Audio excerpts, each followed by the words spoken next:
আমি এমন কথা বলবো আপনার লজ্জায় সিনেমা বানাতে পারবেন না। শিয়ালের একটা গল্প আছে না, আঙ্গুর ফল খেতে না পারলে আঙ্গুর ফল টক, কেজিএফ বলেন বা পুষ্পা বলেন, শুরু থেকে এটাই কিন্তু বলে আসছে যে এই ধরনের একটা ছবি। তুফান 1 হলো জাস্ট ট্রেইলার, তুফান 2 হলো আসল সিনেমা। আমি শুধু একটা কথা সবাই উদ্দেশ্য করে বলতে চাই, আমি আসলে সাধারণত মানে এগ্রেসিভ মার্কেটিংয়ে গেছিলাম শুধুমাত্র পড়ানোর সময়। আপনারা হয়তো জানেন আমি পড়ানোর সময় একটু অনেক বেশি মানে আমার অপোজিশনকে নিয়ে কথা বলছিলাম, এরপরে আমি সাধারণত কথা বলি নাই, সেটা লাগে নাই আসলে।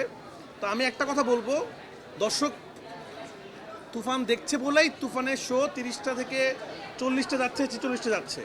তো যাদের সিনেমা দেখতেছে না তারা আল্লাহ আল্লাহ করেন যেন তাদের সিনেমা সবাই দেখে। শুধু শুধু তুফানের সিনেমা ভালো না, এটা না, এগুলো বলে নিজেদেরকে ছোট করবেন না প্লিজ। আমরা চাই না আপনাদের নাম ধরে বা কিছু বলে আপনাদেরকে ছোট করার। আপনারা সিনিয়র ডিরেক্টর, আপনারা ভালো মানুষ, আপনারা কাজ করেন।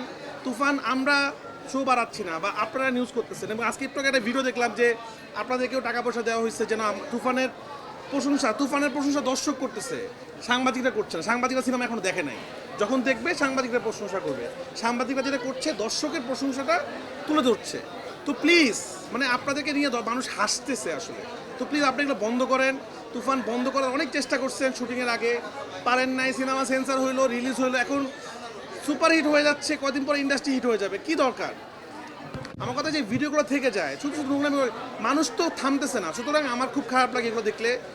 40% বেশি গ্লো, বিশ্বের 1 নম্বর গ্লো ক্রিম, নতুন গ্লো এন্ড লাভলি। এই যে মানে নানান ধরনের কথা, ভাই আপনার সিনেমার একটা দর্শক নাই হলে, সিনেমা চালাচ্ছে বসুন্ধরা বিপদে পড়ে, আপনি সেটা নিয়ে চিন্তা না করে আমাদের সিনেমা নিয়ে কথা বলতেছেন।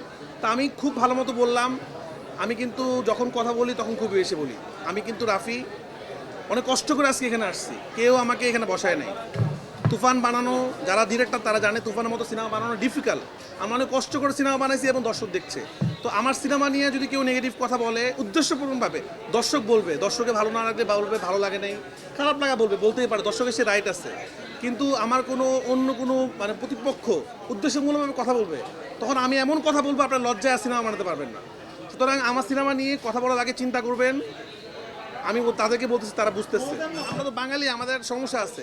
আমরা হলো যে ওই যে শিয়ালের একটা গল্প আছে না, আঙ্গুর ফল খেতে না পারলে আঙ্গুর ফল টক, তো ওরকম আর কি। যে তুফানে তো ভালো যাচ্ছে না, না ভালো প্রথমে তো যখন শুটিং শুরু করছি তখন বলছে সিনেমা রিলিজ হবে না, যখন শুটিং শেষ হয়েছে বলছে সেন্সার হবে না, যখন সেন্সার হয়েছে বলছে হল পাবে না, যখন হল পাইলাম এখন বললো যে না সিনেমা কেউ দেখবে না, যখন দেখা শুরু করলো এখন বলতেছে না এটা 3 দিন পরে দেখবে না। তো দেখা যাক 3 দিন না 3 মাস, এটা ভালোই লাগে আমার কাছে আসলে। পরাণ যখন আমি রিলিজ করেছিলাম তখনও মানুষ বলেছিল যে দিনটা ডের কাছে পরাণ টিকবে না, কিন্তু পরাণ টিকে গেছে, তো দর্শক টিকিয়েছে।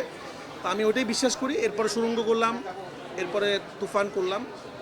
এবং আপনারা জানেন তুফানে আমার সাথে আছে মেগা স্টার শাকিব খান, এবং উনি ভয়ঙ্কর লেভেলে ভালো অভিনয় করেছে। প্রত্যেকটা মানুষ তার অভিনয়ের প্রশংসা করছে, প্রত্যেকটা মানুষ বলছে শাকিব খান কী অভিনয় করলো, এই অভিনয় তো আমরা কখনো দেখি নাই।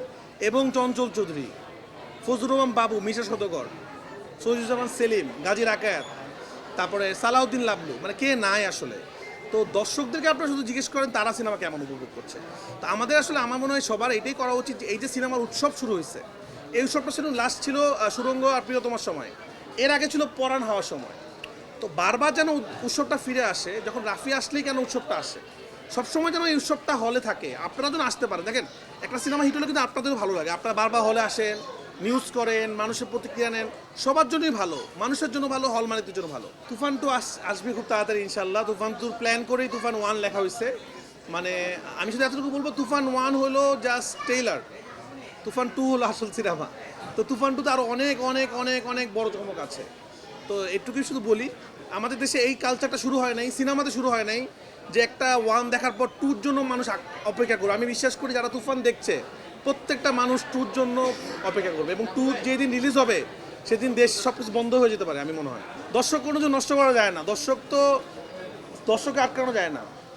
এমনি ধরেন আপনাদের মধ্যে অনেক দলাদলি আছে, দর্শকদের মধ্যে কোনো দলাদলি নাই, দর্শক ভালো ছবি দেখে সবসময়। ওনার মতো মেগা স্টার যখন আমার মতো ক্ষুদ্র ডিরেক্টরের প্রশংসা করে তখন আমার ভালো লাগে, আরও ভালো কাজ করতে ইচ্ছা করে। বাট আমি একটা কথাই বলবো, আজকে তুফানের যতটুকু ভালোবাসা, আমার সিনেমা বানানোর মেকিংয়ের তো একটা কারিশমা আছেই, বা শাকিব খান না থাকলে আসলে এটা সম্ভব হতো না। ওনার পুরা তুফান সিনেমাটা একা টেনে নিয়ে গেছে শাকিব খান, তাকে সঙ্গ দিয়েছে চঞ্চল চৌধুরী, তাকে সঙ্গ দিয়েছে ফজলুর রহমান বাবু, তাকে সঙ্গ দিয়েছে, গাজী রাকায়াত, প্রত্যেকটা মানুষ তাকে হেল্প করেছে। কিন্তু সে যদি অ্যাক্টিং ওই ক্যারেক্টারগুলো বিল্ড আপ করতে না পারতো, মানুষ কিন্তু উল্লাস করতো না আসলে। এখানে যারা টিকিট কেটে দেখতেছে, অনেক টাকার টিকিটের প্রাইস কিন্তু মনে হয় একটু বাড়ছে। তো সিনেমা খারাপ হলে কিন্তু দর্শককে আপনার মুড আটকাইতে পারবে না, তারা খারাপ বলবেই। তো এটাই আর কি। বাট আমি একটা কথা লাস্ট শেষ করতে চাই, তুফান একটা কমার্শিয়াল সিনেমা। তুফান আমার পরাণের মতো সিনেমা না, আমার সুরঙ্গর মতো সিনেমা না। আমি শুরু থেকেই বলছি এটা একটা কমার্শিয়াল সিনেমা। এখানে আপনি আসবেন, সুন্দর একটা গল্প দেখবেন এবং নাচানাচি করবেন, উল্লাস করে বাসায় একটা তুফান টুর ম্যাজিক নিয়ে ফিরে যাবেন। তো প্লিজ আপনারা আসেন, আপনারা এসে যদি সুরঙ্গর মতো ছবি খুঁজেন তাহলে পাবেন না। এটা একটা এমন ছবি, সেটা কিনা আসলে কেজিএফ বলেন বা পুষ্পা বলেন, শুরু থেকে এটাই কিন্তু বলে আসছে যে এই ধরনের একটা ছবি। তো আশা করি আপনারা সবাই হলে আসবেন। আপনাদেরকে আবারও বলছি, কোথাও কিন্তু টিকিট পাওয়া যাচ্ছে না, শো বাড়াচ্ছে। আপনারা প্লিজ একটু আগে টিকিট করে রাখবেন, আর নাহলে অনলাইন চেক করবেন, মাঝে মাঝে শো ঠাপ করে বাড়াচ্ছে, তখন আপনারা শো পাবেন।